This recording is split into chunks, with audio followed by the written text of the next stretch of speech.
Assalamualaikum warahmatullahi wabarakatuh. Teman-teman, jumpa kembali dengan Al-Ayyubi Channel. Salam satu Tuhan.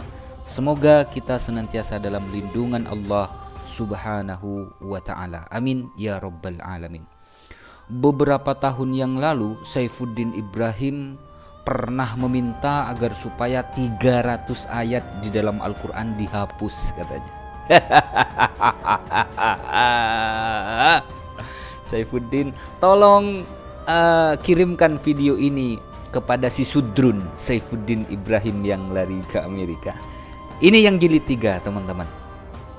Menurut versi Matius, Simon itu adalah anak Yunus. Sedangkan versi Yohanes, Simon itu adalah anak Yohanes. Jadi ceritanya Matius versus Yohanes. Sekali lagi, kirimkan video ini kepada Saifuddin Ibrahim dan kepada penghujat-penghujat Islam yang lainnya.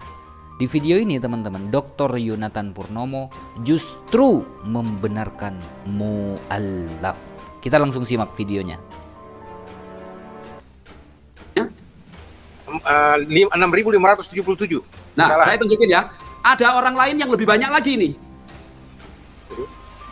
Ada orang lain yang bilang lebih banyak, 8.000 lebih kesalahannya. Tapi saya belum ngecek dia itu apa namanya kebenarannya sampai mana. Nah, saya tunjukin di sini. Ini, coba baca ini. Gail Riplinger, 8.000. Dia menyatakan 8.700 lebih banyak dari saya dia. Saya tidak tahu dia metodenya gimana kok bisa gini. Dan ini saya punya ini referensinya. Ini Westcott and Hort apa semua perbandingannya. Saya punya semua ini, cuman jangan sekarang deh. Nanti saja, lain kali kita bikin lagi. Pertanyaannya, Gail Riplinger ini siapa, Pak? Kompetensinya dia apa? Dia itu ahli, ini ahli critical text ini. Oh. Dan walaupun saya ini belum mengujinya, tapi saya paling tidak setengah percaya sudah. Tidak usah 100%. Kalau setengah percaya saja sudah 4.500 salah, betul nggak? Berarti saya kan valid gitu loh. Dan saya bisa membuktikan loh ya. Saya sudah bikin 3 episode, itu salah. Bayangin, yang di episode kedua, saya bilang coba ya. Yesus tuh bilang Simon anak Yunus di dalam Matius 16 ayat 17. Hai Simon anak Yunus. Tetapi di dalam Yohanes 1 ayat 42, Tuhan Yesus tuh memanggil Simon tuh anak Yohanes. Nah, dalam bahasa Yunaninya ya, itu yang satu tuh Yohanes, yang satu Yonas, betul kan? Dalam bahasa Ibraninya, yang satu itu Yohanan, yang satu adalah Jonah. Itu beda, itu 2 nama yang berbeda. Sekarang saya mau tanya ya. Ada yang bilang begini, Pak Yonatan kenapa mengungkap yang tidak penting? Itu penting, kenapa? Karena kalau sampai Yesus salah mengucapkan nama muridnya, berarti Yesus yang adalah Tuhan bisa salah. Lah kalau Yesus yang adalah Tuhan itu bisa salah, saya kan khawatir jangan-jangan dia itu banyak kesalahan-kesalahan yang lain di dalam Alkitab, betul kan? Yang kedua, kalau Yesus tidak salah, ada kemungkinan yang salah Yohanesnya. Loh kalau Yohanes salah, jangan-jangan dia ada salah yang lain. Baik yang salah Yesus atau yang salah Yohanes.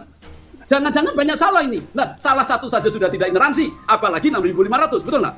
Nah, oke, sekarang saya praktekin. Orang bilang gini, itu kan cuma nama, apa gunanya? Saya mau tanya, Dr. Joshua Tewu. Tewunya mau nggak saya ganti Siregar? Saya ngamuk gitu. Nah, coba semua teman-teman yang di rumah, namamu mau nggak diganti? Saya mau tanya. Kalau KTP Anda namanya beda, paspor Anda beda 1 huruf saja, Anda nggak bisa keluar negeri Anda. Anda nanti urusan warisan Anda bisa urusannya panjang itu. Nama itu hal yang besar. Justru kenapa? Abram ditambahin jadi pakai huruf He, jadi Abraham. Sarai dijadikan Sarah. Nah, Tuhan tuh mengganti karena nama itu penting. Tidak boleh sembarangan ganti. Kalau memang sengaja diganti, misalkan kayak Simon dikasih nama baru Petrus, itu nggak apa-apa. Tapi kan bukan salah, betul kan? Betul kan? Simon itu kan sama Tuhan dikasih nama Petrus, itu nama lain, dikasih nama lain, bukan salah. Tetapi dalam kasus, di dalam Yohanes 1 ayat 42 dan Yohanes 21 ayat 15, itu Yesus itu salah menyebut nama papahnya. Berarti Yesus itu jadi jangan-jangan dia itu bukan maha tahu. Itu problem bagi Kristologi. Nah, kenapa orang-orang Kristen kok menganggap sederhana gitu loh? Aneh nggak? Nah, jadi saya bilang ya, teman-teman dari non-Kristen atau teman Kristen yang pernah mualaf ya, kemudian itu menyerang Alkitab kekristenan, itu saya terima kok. Saya bilang mereka itu benar. Kalau mereka akhirnya itu meninggalkan Yesus, itu yang harusnya bertanggung jawab itu adalah lembaga Alkitab yang sudah membuat Alkitab terjemahan dari teks yang tidak kanon. Bayangin. Mu'allaf itu benar, yang salah itu yang menerbitkan ya siapa lagi? yang menerbitkan Bible di Indonesia ini siapa teman-teman? Ya dijawab sendiri.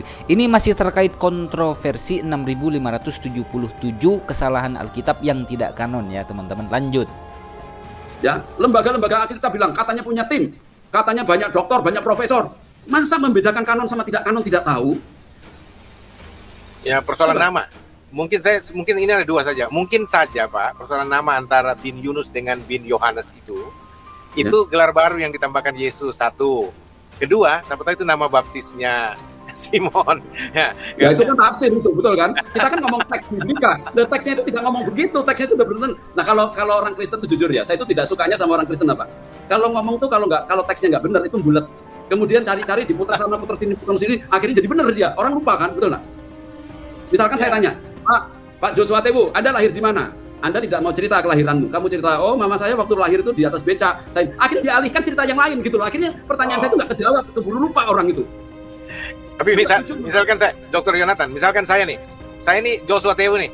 Tapi orang panggil saya Joshua Sidabutar. Lah, yang mana yang benar? Tewu atau Sidabutar? Dua-duanya benar.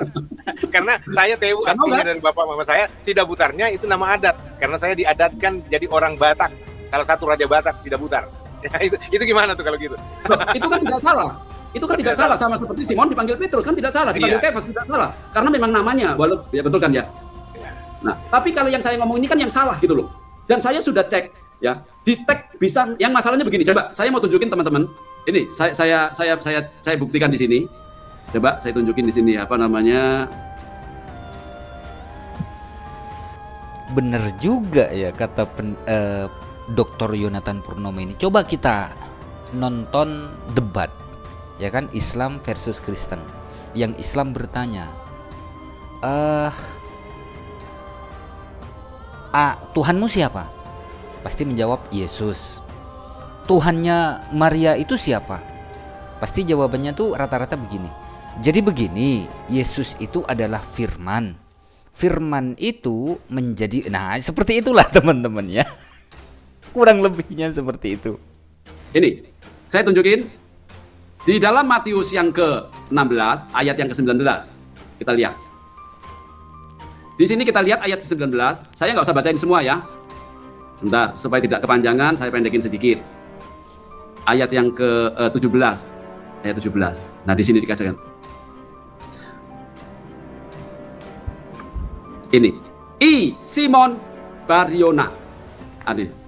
Kamu adalah Simon, anak Yunus. Bar itu bahasa Aram. Itu untuk anak laki-laki. Kalau perempuan bat. Kalau bahasa Ibraninya itu pakai ben, ya. Nah, pakai ben itu anak laki-laki. Nah, kalau bahasa Aram ini diambil dari bahasa Aram, Bar tambah Yona. Jadi anak Yunus. Kalau itu Ben Yona kalau bahasa Ibraninya. Nah, dalam bahasa Yunaninya itu pakai Hohuios. Nah, kasih nanti siapa namanya Jonah, kan gitu kan.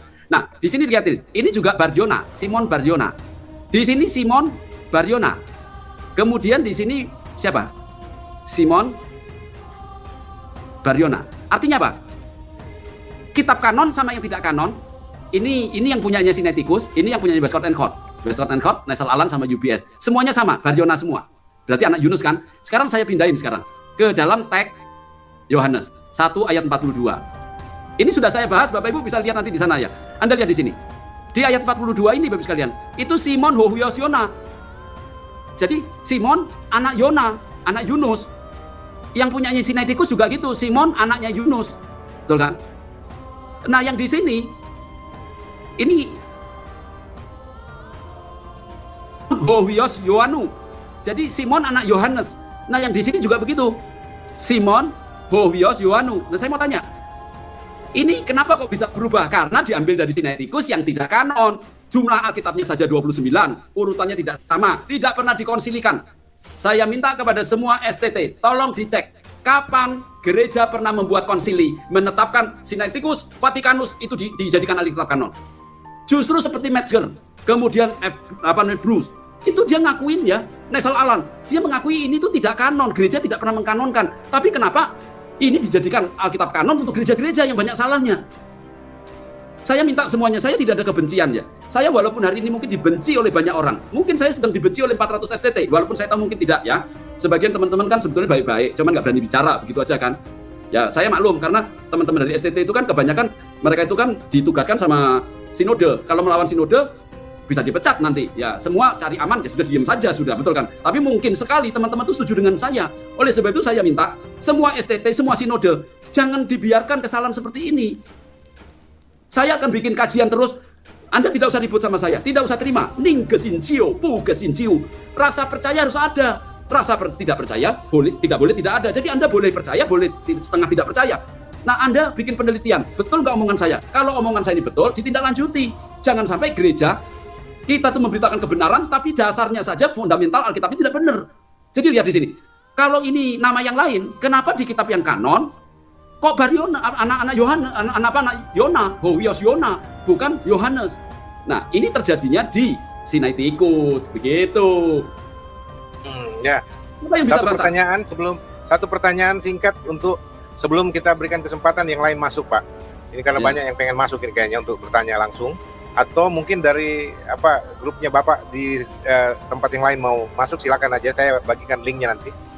Sambil saya bagikan linknya dulu ya untuk. Oh, sebentar, sebelum tanya mendingan saya kasih satu lagi aja yang penting sekali, saya perlu kasih tahukan ini. Saya minta waktu ini ya. Oke, tolong teman-teman dengarkan ini. Oke, sebentar.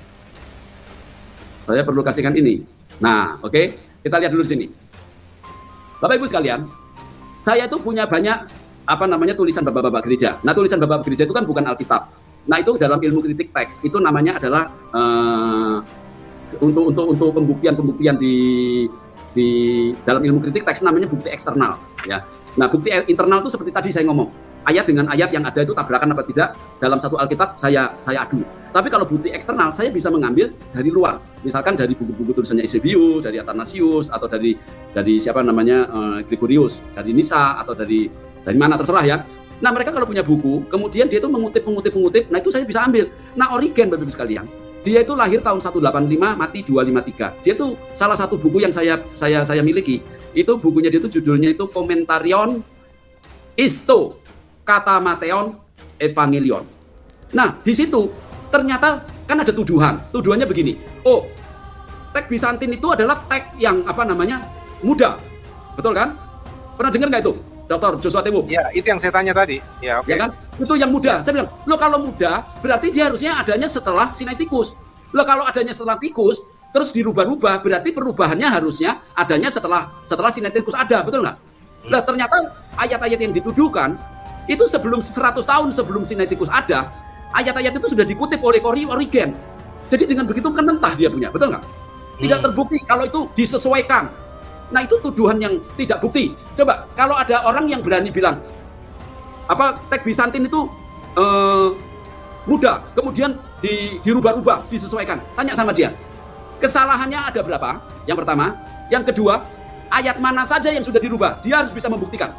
Jangan sampai bilang, oh itu sudah dirubah, disesuaikan, tapi dia tidak bisa membuktikan. Saya, Bapak Ibu sekalian, saya bilang, Westcott and Hort itu kitabnya dipakai oleh saksi Yehova, sama. Saya bisa membuktikan. Kesalahannya 6.577, saya bisa membuktikan. Dan itu tidak pernah dikanonkan, saya bisa membuktikan secara akademik. Dari tulisan-tulisan pengakuan-pengakuan dari teolog-teolog yang ahlinya critical text. Nah, mereka tuh menuduh kita ini adalah Bizantin, ini adalah muda.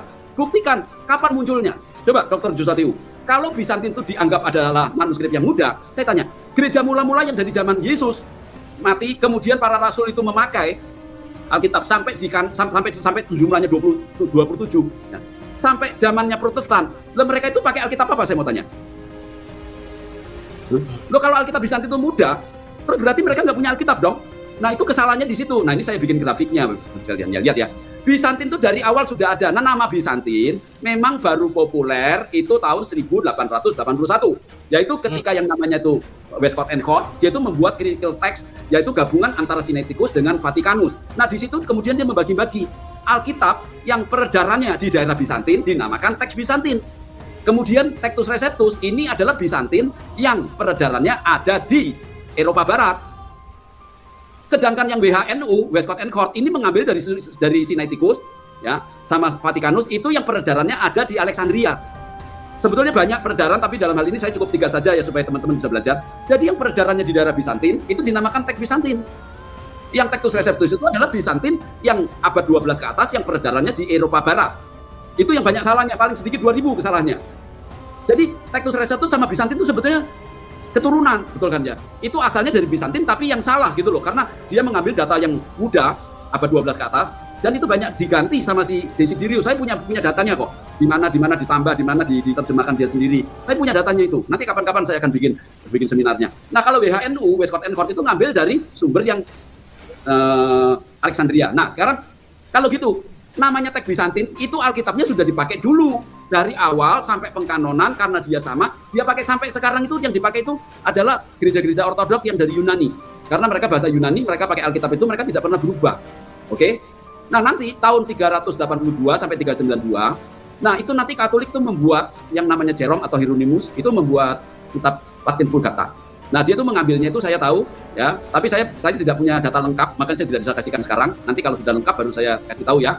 Dia itu sebagian mengambil dari Vetus Latin, sebagian ngambil dari Masoret, sebagian ngambil Vetus Latin itu ngambil yang sudah bahasa Latin tapi sama dia diperbarui. Nah, tapi Katolik sendiri waktu di Kartago itu dia ikut dia tuh. Makanya nanti dikasih tahu di dalam Trente, di dalam Konsili Trente, dia itu tetap berpegang pada yang 46 tadi. Setahu saya itu Katolik 46, kalau 48 saya tidak tahu ya. Setahu saya 46 Katolik itu. Nah, jadi perhatikan, istilah Bizantin itu bukan baru muncul. Istilahnya itu teks-teks yang beredar di daerah Bizantin. Karena beredar di situ, beredarnya sejak kapan? Sejak awal. Nah, itu dinamakan teks Bizantin. Nah, itulah yang digunakan, yang saya gunakan sekarang untuk mengidentifikasi teks kanon. Jadi kalau istilahnya memang baru ini, Dr. Joshua Temu, teman-teman sekalian, istilah itu baru dipakai teks itu baru tahun 1881, tapi fisiknya itu sudah dipakai di sana. Ya, sama seperti Petrus. Ketika Petrus dikasih nama, ketika Simon dikasih nama Petrus, itu kan sudah umurnya 30-an lebih itu. Ya paling sedikit 30 lah dia umurnya. Nah, waktu dikasih itu orang itu sudah ada sejak kecil. Jadi bukan orangnya baru muncul dikasih nama, tidak. Itu cuma penamaan saja. Oke ya. Jadi ini yang perlu saya kasih tahu kan. Nah, saya sebetulnya punya ini bukunya Origen. Ya, tapi saya tidak usah munculkan. Saya punya yang bahasa Jerman. Ini bahasa Yunani, bahasa Jerman. Ini saya bisa buktikan kalau penggunaannya itu sebelum 100 tahun sebelum Vatikan Sinaiticus ada. Itu kata-kata yang dipersoalkan itu sudah dipakai sama Origen. Buku saya itu lengkap Bapak Ibu sekalian ya. Saya ini meneliti. Saya ini bukan ngambil dari Google. Oke, sebagai contoh saja, mungkin perlu saya tunjukin di sini. Ayo, Dr. Joshua Temu, tolong dilihat di sini. Saya tunjukin di sini satu ya. Ya. Misalkan ini 20. Oke, ayo kita lihat di sini. Kita lihat di sini. Sorry.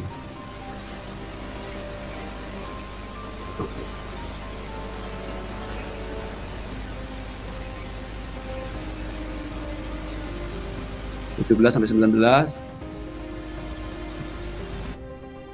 Nah, saya tunjukin di sini sebentar.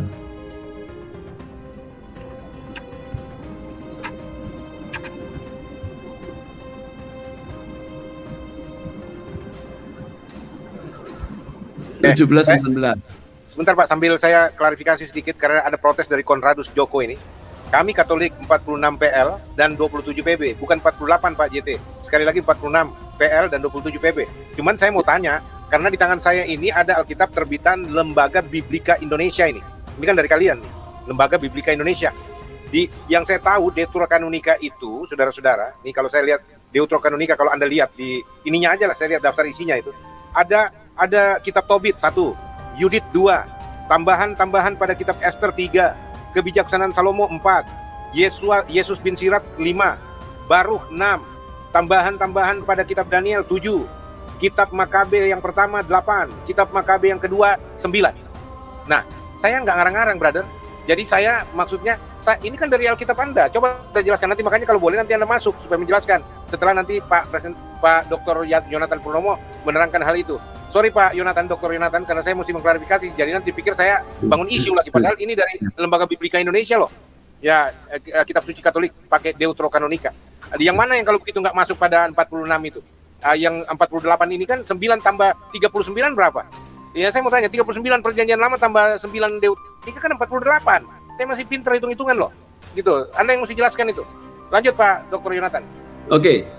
Ya itu nanti kalau kanonnya memang 46, mungkin kesalahpahamannya di sini Pak. Itu surat tambahan Esther sama surat tambahan Daniel itu tidak dihitung, itu dimasukkan ke sana. Jadi tetap 46, tapi surat tambahan itu tidak berdiri sendiri tapi ditambahkan Pak, masuk ke sana. Makanya nanti kalau punyanya yang saya tahu yang dari Katolik Ortodok, itu memang Esthernya sama Daniel itu lebih panjang dibandingkan punyanya yang dari Westcott and Hort. Oh, jadi maksudnya yang dari bukan yang ambil dari Masoret gitu loh. Jadi Pak Joshua Tewu nggak salah juga karena dipisah gitu loh. Nah, sedangkan versi Katolik masukkan ke dalam gitu loh, Pak.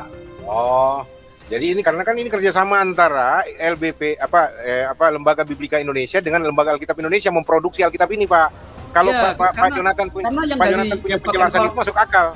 Artinya masuk akalnya, oh berarti kalau yang mereka tetap klaim 46, kitab Ester dalam perjanjian lama itu sambung dengan tambahan pada kitab Ester itu. Jadi satu kitab. Sedangkan Salomo itu Alkitab apa yang Salomo dari Daniel. Oh, tambahan Daniel. Ya. Tambahan Daniel. Ya, oh, jadi Daniel tambah jadi satu. Saya tahu tuh problemnya begini loh. Karena dia pakai yang punyanya Masoret, kan pendek kan. Nah, kalau ditambahin berarti yang Protestan harus ikut semua itu punyanya Katolik. Makanya sama dia itu dipisah supaya yang yang Protestan tuh bacanya itu yang versi pendek. Nah, bagi yang Katolik ya itu nanti ditambahin sama yang dua tadi, Pak. Tapi bagi Katolik itu bukan berdiri sendiri, itu digabungkan sama yang di sana gitu loh. Oke, tapi saya nggak ikut campur. Silakan urus sendiri dengan itu. Saya mau membuktikan ini saja ya. Coba dilihat. Ini saya ambil dari bukunya siapa namanya buku. Cukup menarik ya. Cukup belak-belakan menurut saya Dr. Yonatan Purnomo ini. Teman-teman, sekali lagi tolong kirimkan video ini kepada Saifuddin Ibrahim yang meminta agar supaya 300 ayat dalam Al-Quran dihapus katanya. Bilang sama Saifuddin Ibrahim, Pastor Joshua Tewu kolaborasi dengan Dr. Yonatan Purnomo. Versi Matius, teman-teman bisa buka ya. Matius pasal 16 nomor 17, Simon itu anak Yunus. Matius 16, 17. Sementara di Yohanes 1 nomor 42, Simon itu anak Yohanes. Ini mana yang benar? Matius yang benar atau Yohanes yang benar? Atau Yesus yang salah ngomong? Ya, kita serahkan saja kepada pemirsa yang menyimak. Tolong teman-teman ya, yang mau komen, tolong komentarnya yang sopan, jangan komentar yang panas-panas. Kalau ada komentar yang panas-panas, mohon hidupkan AC 50 PK. Sampai jumpa di jilid yang keempat. Mohon maaf jika ada silap kata. Wassalamualaikum warahmatullahi wabarakatuh.